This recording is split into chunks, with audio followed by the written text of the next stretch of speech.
16 বছরে এই জেনারেল ওয়াকার আর্মিতে চষে বেরিয়েছে আমি হাসিনার বইনের জামাই, আমি হাসিনার বইনের জামাই, আমি লোকজনদের যে কোনো সময় যে কিছু করতে পারি। ওই কুত্তার বাচ্চার কথা ঘন ঘন বলেন। এই জেনারেল ওয়াকার ছিল তারেক সিদ্দিকের ডান হাত, বা হাত, মধ্য হাত, দুই পা। এই জেনারেল ওয়াকার এমন কোন অপকর্ম নাই আর্মিতে থাকাকালীন প্রত্যেকটা জায়গায় বলেছে। দর্শকবৃন্দ, সাইকোলজি, আপনারা দেশের যে কোনো একজন সাইকিয়াট্রিস্ট যদি কেউ থেকে থাকেন আমার দর্শকদের ভিতরে, আপনারা যে কোনো সাইকোলজিস্টের কাছে জিজ্ঞাসা করেন, সাইকিয়াট্রিস্টের কাছে জিজ্ঞাসা করেন, ওই লোকটাই ঘন ঘন বলে আমাকে বিশ্বাস করেন। যারা মিথ্যাবাদী, যারা মিথ্যাবাদী, যারা ভণ্ডামি করে, তারা কথায় কথায় বলে আমাকে বিশ্বাস করুন। আরেকটা কথা বলছে আপনারা ভালো থাকবেন, এর অর্থ কি জানেন? এই জেনারেল ওয়াকার বহু অন্যায়ের সাথে জড়িত, বহু লোকজনের ভিকটিমদের সাথে জড়িত, যাদেরকে General Walker behind the scene বলে। যেসব অপরাধ নিয়ে যা হয়েছে 5ই আগস্টের আগে, আপনারা আমার সাথে কথা বলুন। আমার সাথে যদি আপনারা কথা বলেন তাহলে আপনারা কি চান, আপনারা বেনিফিট দেন। অর্থাৎ জেনারেল ওয়াকারের অর্থ হচ্ছে আমার সাথে কাজ করুন, আমি আপনাকে বেনিফিট দেব, shut your mouth, follow me.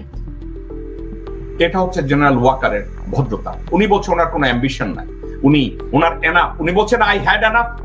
কেন এনাফ হবে না? 16 বছরে এই জেনারেল ওয়াকার আর্মিতে চষে বেরিয়েছে আমি হাসিনার বইনের জামাই, আমি হাসিনার বইনের জামাই, আমি লোকজনদের যে কোনো সময় যে কিছু করতে পারি। আপনারা সবাই তারেক সিদ্দিকী ওই কুত্তার বাচ্চার কথা ঘন ঘন বলেন, তারেক সিদ্দিকী এই করেছে সেই করেছে। এই জেনারেল ওয়াকার ছিল তারেক সিদ্দিকীর ডান হাত, বা হাত, মধ্য হাত, দুই পা। এই জেনারেল ওয়াকার এমন কোন অপকর্ম নাই আর্মিতে থাকাকালীন প্রত্যেকটা জায়গায় বলেছে, যেখানেই আটকে গেছে। আপনাদেরকে আমি কথায় কথায় বলবো, হাসিনা কথায় কথায় বলতো আমার ছোট ভাই কি অপরাধ করেছে শেখ রাসেল, বলেছে না?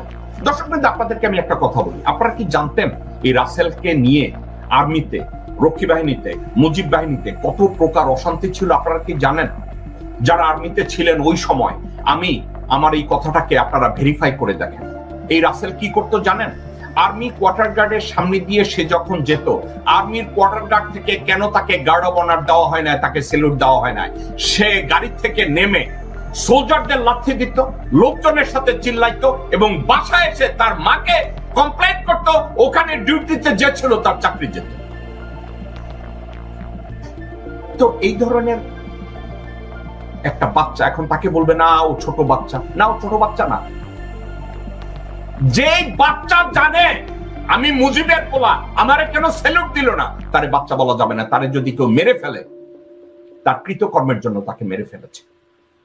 আপনাদেরকে ঠান্ডা মাথায় আমি একটা কথা বলি, জেনারেল ওয়াকার বলছে আই হ্যাড এনাফ।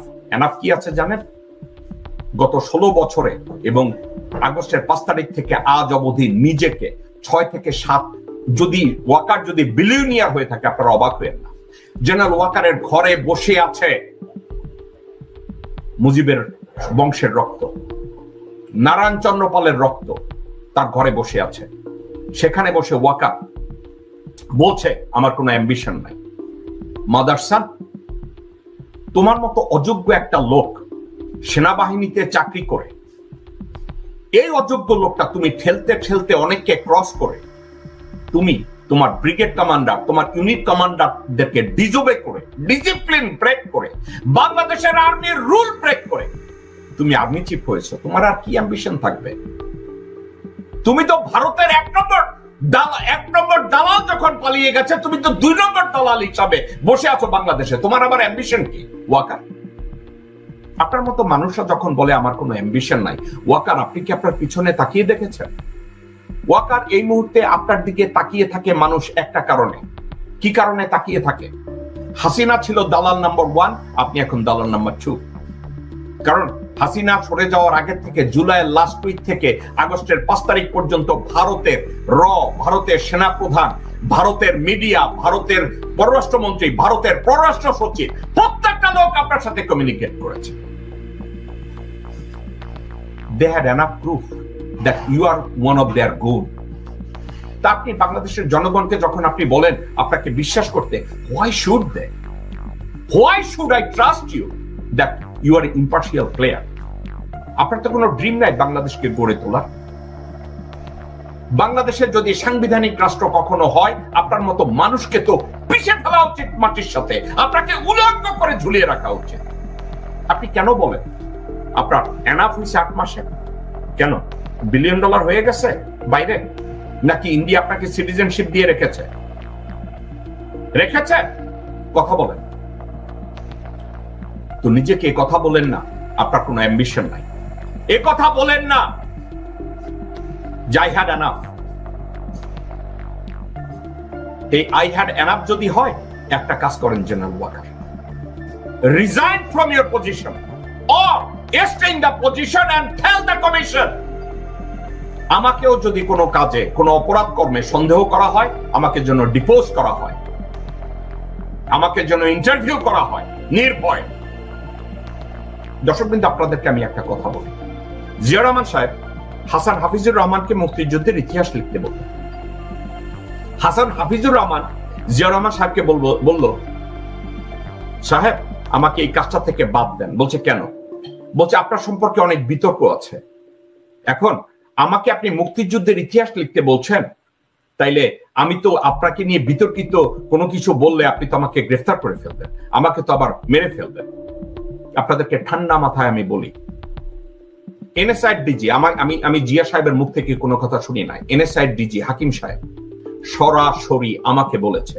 আমার পাশে বসা ছিল রিয়ার অ্যাডমিরাল মোশাররফ হোসেন খান, আমার পাশে বসা ছিল জেনারেল শিশু, আমার পাশে বসা ছিল আমজাদ খান চৌধুরী।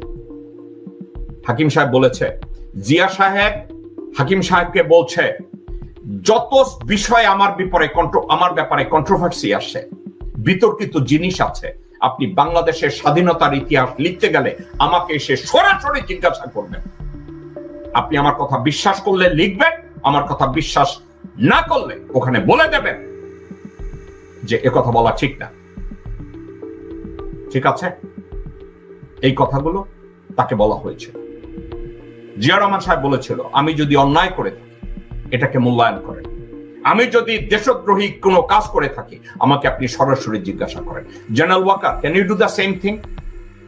আপনি কি বলতে পারবেন যেসব কমিশন করা হয়েছে তাদেরকে, যে আসুন আমার সাথে এগুলো নিয়ে কথা বলুন, আমাকে যদি কোনো ব্যাপারে দায়ী করা হয় এ ব্যাপারে আমাকে জিজ্ঞাসা করুন, আমাকে নির্ভয় এসব ব্যাপারে জিজ্ঞাসাবাদ করা হোক?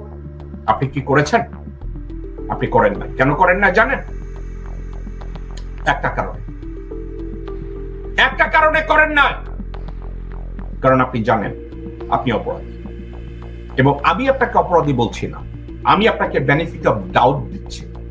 আপনি ধরে নেন আপনি অপরাধী না, কিন্তু এই বিষয়গুলো নিয়ে আপনার মন গড়া একটা বক্তব্য, আপনি রাওয়া নামের ফাওয়া একটা সংগঠন করেছেন, আর ওখানে একজন মিনিমি বসিয়েছেন যে আপনারা দেখলে লেজ দাঁড়ায় আব্দুল হক নামক এক ছাগল আপনার পাশে দাঁড়িয়ে দাঁড়িয়ে হাততালি দেয়, একটা গরুর বাচ্চা। ওখানে বসে বসে সেই মোডে আপনি কথা বলেন।